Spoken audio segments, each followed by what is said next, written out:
gente finaliza essa aula. Eu coloquei errado aqui, tá, pessoal? Ignorem. Esse é o módulo 6. O módulo dos tipos de rochas era o módulo 5, mas acho que não interfere muito, né?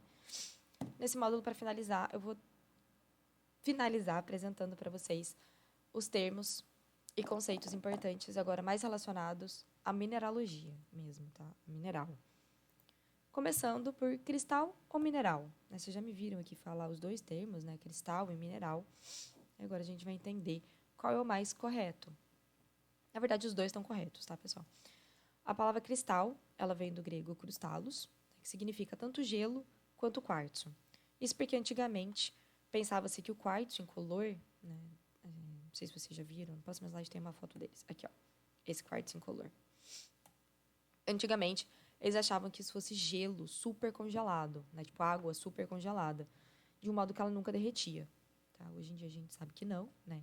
Que é sílica, né? Cristalizada, é um sólido de sílica, não tem nada a ver com água.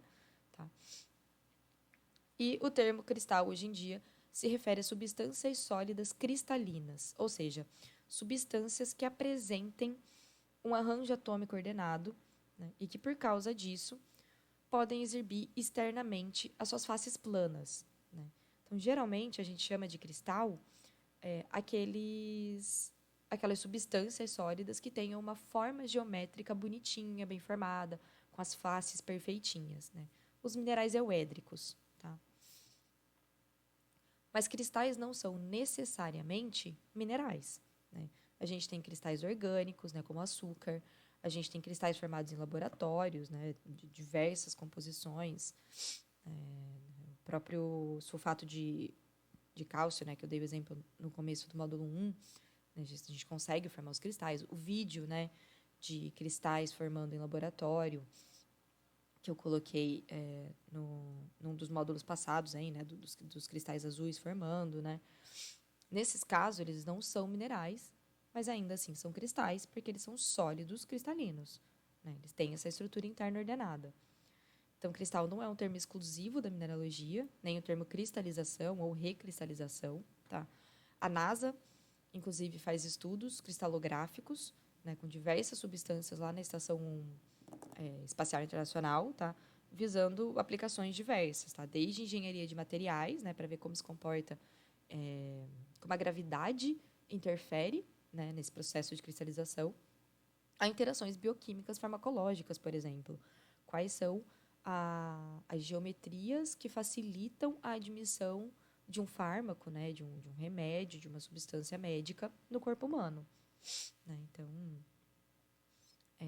e isso eles fazem estudos de cristalografia. Né? Então, assim como cristal não é exclusivo da mineralogia, o termo, né, e o estudo de cristalografia, né, que é um ramo da mineralogia, também não é um ramo de estudo exclusivo da mineralogia. Tá? Então, substâncias sólidas cristalizadas em laboratório são cristais, mas não mineraloides e nem minerais. Tá? Porque mineraloide é uma substância sólida natural. Tá? Então, se é de laboratório, não é mineraloide. Tá? Ele pode ser mineral sintético. Se o cristal for de origem natural e inorgânico, né, ele é um mineral. E aí, né, eu coloquei aqui inorgânico, mas lembrando da exceção que a gente faz para minerais biogênicos, né, que tenham algum processo geológico na sua história, como o exemplo das conchas de moluscos antigas, né, que hoje constituem rocha. Então, nenhum mineraloide vai ser cristal, né, porque mineraloide ele não apresenta uma estrutura interna ordenada, e nem todo mineral vai cristalizar em condições ideais para a formação das faces planas. Mas isso não quer dizer que a gente não possa chamar esses minerais de cristais, tá? Na verdade, não é errado chamar um mineral que não tenha assumido sua forma geométrica perfeita de cristal, porque ele tem uma estrutura interna ordenada, tá bom? O quartzo incolor, ele é usualmente chamado de cristal de rocha, tá? Em sites e lojas mais esotéricas por aí, tá? É uma denominação conceitualmente, tá? Agora que a gente está aqui aprendendo mais sobre minerais e mineralogia, errada, tá? Não é errada, mas ela é infeliz, na verdade. Porque quartzo é um mineral, certo? Minerais são cristais, né? Todo mineral é um cristal. E as rochas são formadas por minerais. Então, chamar um quartzo ou qualquer outro mineral de cristal de rocha é como chamar maçã de macieira, sabe? Assim, tipo fruta de árvore. Porque, né? É uma. Esqueci o termo na língua portuguesa para quando a gente faz isso. Tipo, subir para cima, sabe? É um. É nesse sentido, sabe? Se é cristal, é de rocha, tá? E não existe um mineral que seja mais cristal do que outro, tá? Isso não faz sentido nenhum. Nem sempre os minerais aparecem na natureza completos, né? Com todas as faces, né? Cristais com todas as suas faces bem definidas, tá? Na maioria das vezes, eles não são perfeitos assim, tá? Lembrando lá dos conceitos de crescimento mineral, né? Frequentemente sendo limitado pela falta de espaço, muito difícil todos os cristais de uma rocha serem bem formadinhos, assim como é o caso dessa granada, tá? Então, assim, eles são classificados, né, com base no desenvolvimento das faces em euédricos, né, que é aqui essa granada, possuem todas as faces, né, provavelmente cresceu em uma cavidade aberta. Vocês também podem achar o termo mineral euedral, tá? Subédricos, os que não possuem algumas faces, tá? Mas não todas, tá? Então a gente vê aqui, por exemplo, esses cristais de topázio, né? Eles têm essas faces laterais aqui bem desenvolvidas, mas o topo e a base não, né? Então eles são subédricos, né? Eles não são euédricos, eles são subédricos, né? Eles têm parte da sua forma bem cristalizada. E se eles mostram nenhuma face cristalina, né? Você não identifica nenhuma face plana, eles são chamados de cristais anédricos, né? Sem forma. Geralmente, esses minerais eles crescem no espaço apertado, né? Vocês também podem achar aí o termo anedral. E os cristais anedrais, né, ou anédricos, são predominantes na natureza, tá, pessoal? Alguns minerais tendem a aparecer na natureza em cristais mais bem formados, tá? Pirita, turmalina, granada, porque as condições de formação desses minerais propicia isso, tá? Outros raramente aparecem assim, tá? Sendo que na maioria das vezes eles têm esse hábito aqui anédrico, tá? Alguns sulfetos, como calcopirita, varnita, o ouro, quartzo rosa, tá? Eles acabam aparecendo mais assim. Mas não quer dizer que eles nunca vão ser subédricos ou euédricos, ou que uma granada nunca vai ser anédrica, tá? Não é isso. Passando para o próximo tema. Uma classificação usual para falar de minerais também diz respeito à sua composição química e à sua densidade, tá? E aí eles vão ser separados em minerais félsicos e minerais máficos, tá? Os minerais félsicos, eles são minerais menos densos, tá? Vão ter aí uma densidade da ordem de menos de 2,8 gramas por centímetro cúbico, tá? E esses minerais geralmente são ricos em elementos mais leves, né? Como silício, oxigênio, alumínio, sódio e potássio. Geralmente, os minerais félsicos são minerais de cores claras, né? Por causa dessa ausência de ferro e magnésio, por exemplo, tá? Minerais máficos, né, são os mais densos que 2,8, tá? E geralmente eles contêm ferro e magnésio em quantidades maiores, tá? Tendo aí cores mais escuras. A calcita é uma exceção, tá? Ele é um mineral claro, é um carbonato de cálcio. Relativamente, então, ela não tem ferro, não tem magnésio, mas ela tem uma densidade muito alta, tá? A densidade da calcita fica aí dos 2,9 a 3,03. Tá? Então, ela é considerada um mineral máfico. Na composição de uma rocha, esses minerais eles podem ser divididos em minerais essenciais e minerais acessórios. Os essenciais são aqueles cuja presença e teor, né, ou seja, quantidade, são importantes para a classificação da rocha. São esses minerais que vão definir a natureza da rocha, tá? Pela presença desses minerais, que eu consigo dizer, né, identificar se uma rocha vulcânica ela é um basalto ou se ela é um riolito. Isso porque os minerais essenciais de um basalto são clinoperoxênio, olivina e plagioclásio cálcico. No caso do riolito, são quartzo e feldspato alcalino. Tá? Então, se eu não tenho esses minerais essenciais, eu não tenho um basalto. Tá? Então, são eles que me permitem identificar a natureza dessa rocha, tá? A litologia dela, classificar a rocha. Os acessórios são aqueles que ocasionalmente, tá? Eles podem estar presentes, tá? Eles vão aparecer aí nas rochas em quantidades muito pequenas, que não vão afetar a sua classificação, e servem aí para definir uma variedade de rocha, tá? Se tem uma magnetita, por exemplo, no riolito, no basalto, tá?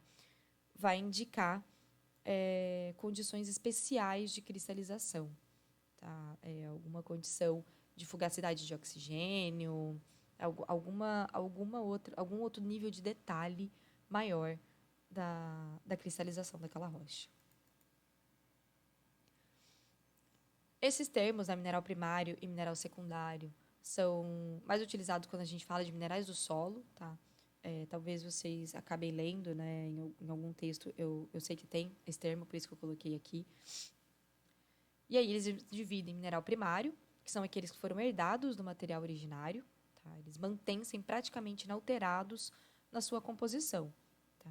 Então, geralmente, são minerais presentes em rochas magmáticas ou metamórficas, né, que são formados a altas temperaturas e ou altas pressões, e são muito resistentes ao intemperismo, né? Esses minerais permanecem no perfil do solo sem se modificarem em outros.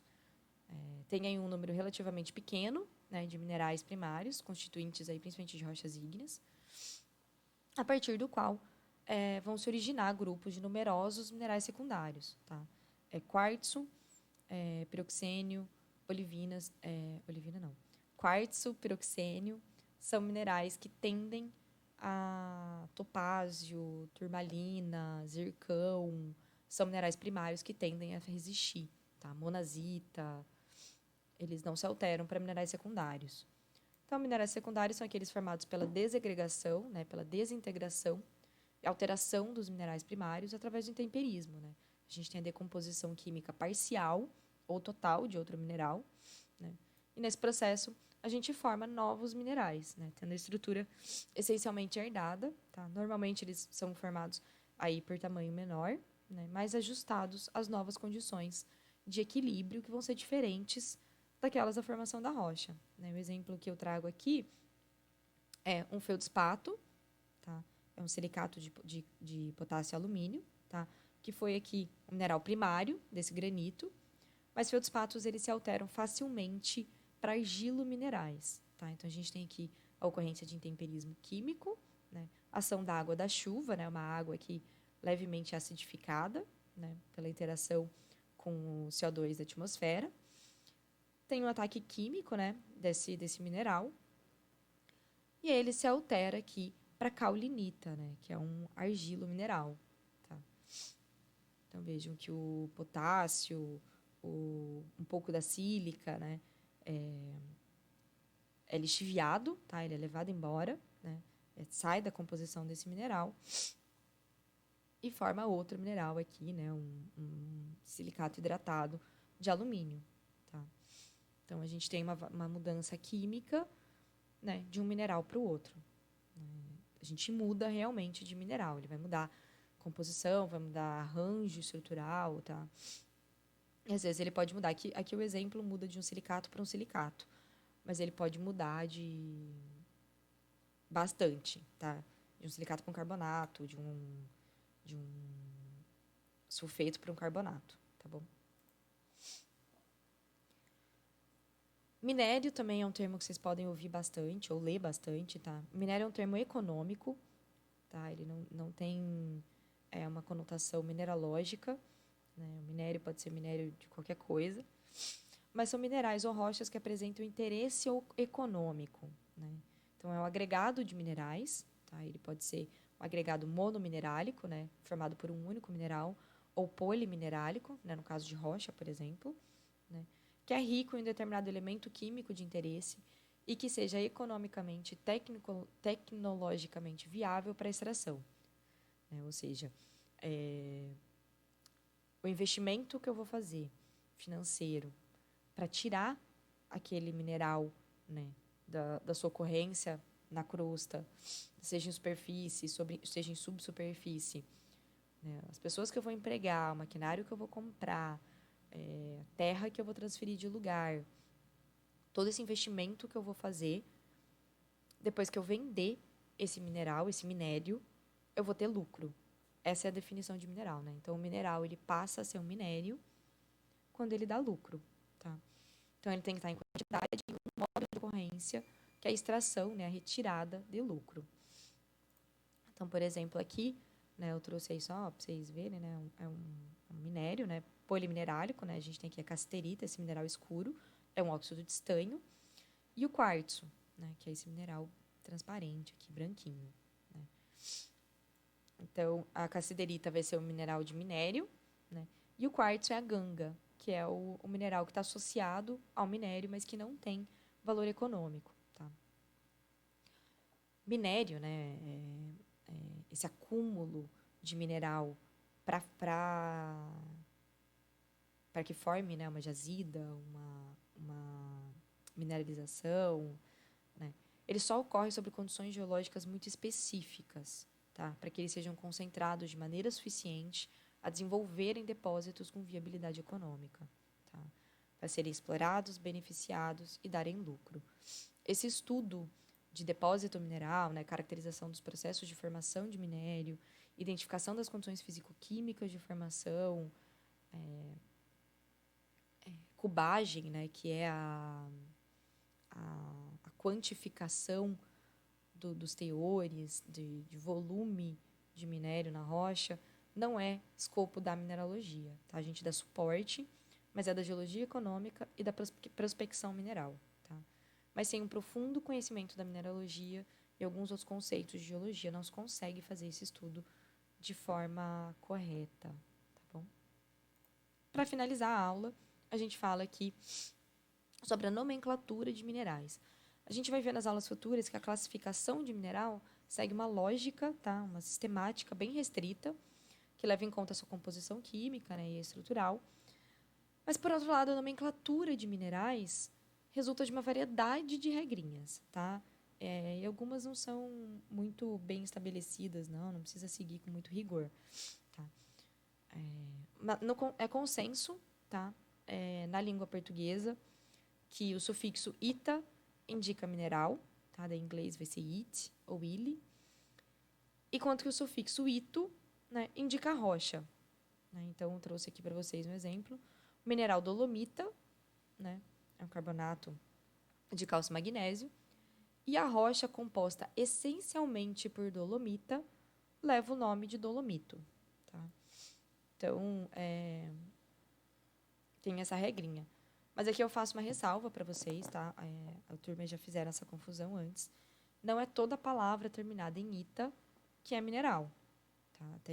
Trago aqui o exemplo, né, da ferro-cimentita, né, o carboneto de ferro, termina em ita, mas essa substância é uma liga metálica, tá, de ferro com carbono, industrial, né, artificial, né, feita pelo homem, não é um mineral, tá? Ele não tem uma ocorrência natural, então tomem cuidado com isso. Quando vocês acharem uma palavra de sufixo ita, deem uma pesquisada para ter certeza que é mineral, tá? Mas quando vocês estiverem lendo coisas de mineralogia, de geologia, ita vai ser mineral e ito vai ser rocha. Alguns minerais não seguem essa regrinha, tá? Eles já tinham nomes clássicos consagrados quando ela foi implementada, tá? Então, é o exemplo do quartzo, da jade, da esmeralda, rubi, mica, turmalina, tá? Então, não vai ser todo mineral que vai terminar em ita, tá? E aí a gente vê que nomes de minerais, né, tendem a ser femininos, né, por causa desse sufixo ita, mas que essas exceções mais antigas tendem a ser masculino, tá? Como quartzo e rubi. Minerais podem ser nomeados por localidades, tá? Ou seja, segundo o lugar onde eles foram encontrados pela primeira vez, tá? É o locus típicos, tá? É a localidade típica, desculpa. Né? Por exemplo, andaluzita, né? Um silicato de alumínio, foi descrito pela primeira vez na região da Andaluzia, na Espanha. E aqui no Brasil a gente tem a Minas Geraisita, tá? Que é aí um silicato de cálcio, berílio e ítrio, tá? Foi encontrado pela primeira vez no estado de Minas Gerais, tá? Por isso aí o nome, né, em homenagem aí a essa localidade, Minas Geraisita. Podem ser nomeados segundo pessoas, tá? Às vezes conforme seu descobridor, ou como uma homenagem a terceiros, tá? Foi assim que a goethita, né, o hidróxido de ferro, recebeu esse nome em homenagem ao poeta alemão Van Goethe. Tá? A covelita, tá? Um sulfeto de cobre, foi em homenagem ao Niccolo Covelli, um importante mineralogista. E a andradita, né? Um silicato de cálcio e ferro, daqui do Brasil, que foi em homenagem ao José Bonifácio de Andrade Silva. Minerais também podem ser nomeados segundo suas composições químicas, tá? E aí muitas vezes são usados os nomes do elemento em latim, né? Por exemplo, a cuprita tem esse nome porque ela é um óxido de cobre, né? E o nome do cobre é cuprum, né? Então ela é cuprita, tá? E podem ser também nomeados de acordo com suas propriedades físicas, tá? Nesses casos, também, né, os conceitos vão ser de derivações do grego, tá? Um exemplo, né, é a cianita, né, um silicato de alumínio, que tem esse nome em derivação da sua cor azul, tá? Ciano, e também já foi chamada de disteno, tá? Antigamente, né? Cianos, né? Do grego, né? Azul. E já foi chamada de disteno, que é também o nome derivado do grego, né? Distênio, que significa duas forças. Isso porque a cianita tem duas direções de dureza, tá? Indicando aí, ela tem dois valores, né, diferentes, ela tem duas resistências ao risco diferente, né? Por isso aí essas duas forças. A gente encerra aqui o conteúdo dessa aula, né? Aguardo vocês para o nosso encontro, para a gente tirar dúvida. Qualquer coisa, me mandem um e-mail, tá? Vou deixar aqui registrado o meu e-mail. Tá bom? Até lá!